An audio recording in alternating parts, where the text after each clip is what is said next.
அஸ்ஸலாமு அலைக்கும் friends, welcome to kitchen cooking. நான் தான் உங்க குட்டி செஃப்.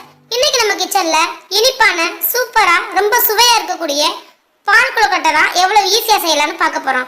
வாங்க இப்போ வீடியோக்குள்ள போலாமா? பால் கொழுக்கட்டைக்கு 1 கப் அரிசி மாவு எடுத்துக்கோங்க. இடியப்ப மாவு இல்லை கொழுக்கட்டை மாவுன்னு கடையில் விற்கும், அதை பார்த்து வாங்கிக்கோங்க. பால் கொழுக்கட்டைக்கு இந்த மாவு தான் நல்லாயிருக்கும். கூடவே 2 டேபிள் ஸ்பூன் துருவின தேங்காய் சேர்த்துக்கோங்க. 1 டேபிள் ஸ்பூன் நெய் சேர்க்கறதுனால மாவு ரொம்ப சாஃப்டாகவும் அதே நேரத்தில் நல்லா வாசமாகவும் இருக்கும். 2 டேபிள் ஸ்பூன் சர்க்கரை, கூடவே கொஞ்சமாக உப்பு சேர்த்துக்கோங்க. சேர்த்துட்டு இதை நல்லா ஒரு தடவை கலந்து விட்டுருங்க.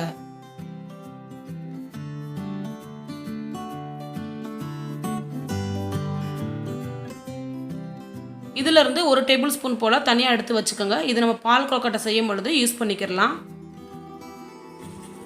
தண்ணி இந்த அளவுக்கு நல்லா கொதிச்சு வந்ததுக்கப்புறம் இதிலிருந்து எடுத்து மாவில் கொஞ்சம் கொஞ்சமாக சேர்த்துக்கோங்க. எப்பயுமே பால் கொழுக்கட்டைக்கு சுடுதண்ணி தான் யூஸ் பண்ணணும், பச்சை தண்ணி யூஸ் பண்ணக்கூடாது. இதை ஒரு ஸ்பூன் வச்சு மிக்ஸ் பண்ணிக்கோங்க.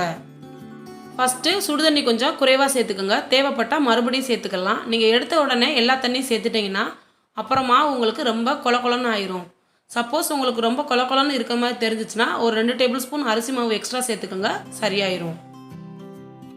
இந்த அளவுக்கு நல்லா மிக்ஸ் பண்ணதுக்கப்புறம் மாவு ரொம்ப சூடாக இருக்குது, அதனால கொஞ்சம் நேரம் ஆறட்டும். கை பொறுக்கிற சூடு வந்ததும் இதை 5 நிமிஷம் வரைக்கும் நல்லா பிசைஞ்சு எடுத்துக்கோங்க. நம்ம நார்மலாக பிடி கொழுக்கட்டைலாம் செய்வோம் பார்த்தீங்களா, அந்த பக்குவத்தில் மாவு இருக்கணும்.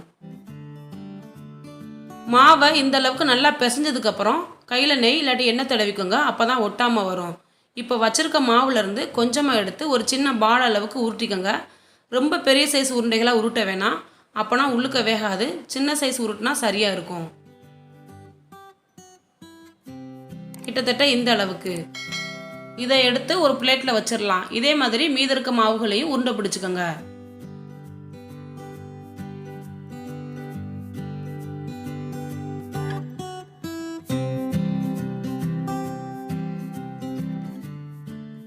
நம்மளோட கொழுக்கட்டை மாவு ரெடியாக இருக்குது. அடுத்ததுக்கு தேவையான தண்ணி பொருட்கள் என்னென்னு பார்த்துடலாம்.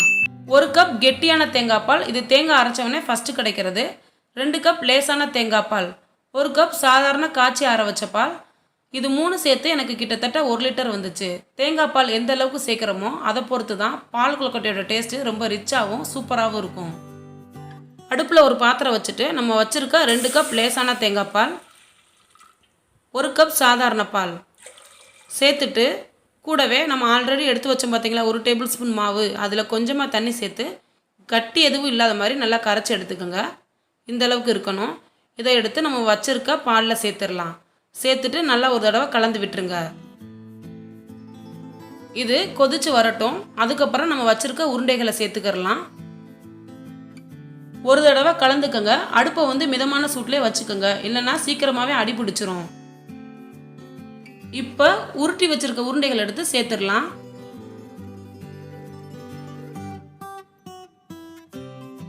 எல்லா உருண்டைகளையும் சேர்த்துட்டு ஒரு தடவை பொறுமையாக கலந்து விட்டுருங்க. ரொம்ப அழுத்தம் கொடுத்து மிக்ஸ் பண்ணக்கூடாது, உருண்டை உடஞ்சிரும். இது மிதமான சூட்டில் 15லேருந்து 20 நிமிஷம் வரைக்கும் வேகட்டும். கொழுக்கட்டை ஓரளவுக்கு நல்லா வெந்து ரெடியாக இருக்குது. இந்த ஸ்டேஜில் நம்ம 1 கப் அரிசி மாவுக்கு 3/4 கப் சர்க்கரை சேர்த்துக்கோங்க. இதுக்கு பதிலாக நீங்கள் வெல்லம் கூட சேர்த்துக்கலாம். அப்படி சேர்த்திங்கன்னா அதை கரைச்சி ஃபில்டர் பண்ணி சேர்த்துக்கோங்க. மீதம் இருக்கிற 1 கப் கெட்டியான தேங்காய் பாலையும் சேர்த்துக்கோங்க. சேர்த்துட்டு இதை மறுபடியும் ஒரு தடவை பொறுமையாக கலந்து விட்டுருங்க. இது கொஞ்சம் நேரம் 2லேருந்து 3 நிமிஷம் வரைக்கும் கொதிக்கட்டும். கடைசியாக வாசனைக்காக கொஞ்சமாக ஏலக்காய் தூள் சேர்த்துக்கோங்க. இதை ஒரு தடவை கலந்து விட்டுட்டு ஸ்டவ் ஆஃப் பண்ணிட்டா அவ்வளோதான், நம்மளோட சூப்பரான சுவையான பால் கொழுக்கட்டை ரெடி.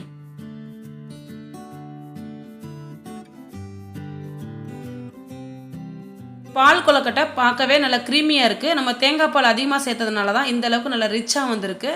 அடுத்து இதை டேஸ்ட் பண்ணலாம். பார்க்கும்போதே எம்மி.